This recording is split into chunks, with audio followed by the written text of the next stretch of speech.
Costume, I don't think for my film was a huge aspect, as the costumes needed to look like everyday outfits the characters would wear anyway.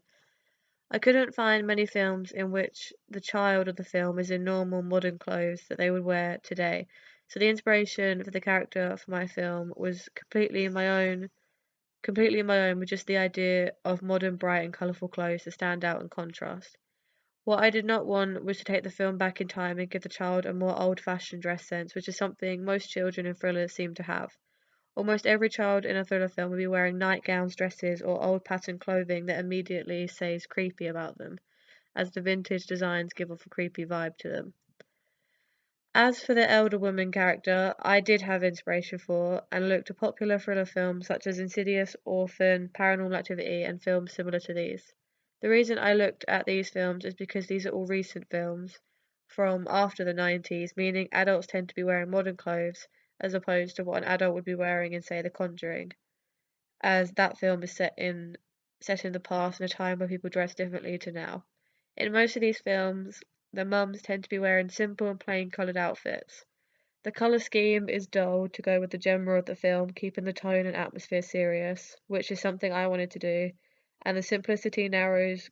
costume down to plain jeans, usually a plain top, as to not to distract too much away from the film or character. Tank tops and t-shirts are often layered with cardigans with colours of greys, dark blues, blacks, and other dark colours, and bright colours like pinks, bright blues, and greens and yellows are often never really seen in these types of films, as too much colour will contrast against a serious tone and colour scheme and will look out of place. Looking at some of these characters, it was easy to pick a costume for my Nan's character by simply picking a dark top, a grey cardigan, and plain jeans. Also, as there were only two characters in my film, that was all my research and inspiration done, making the production of my film a lot easier for me.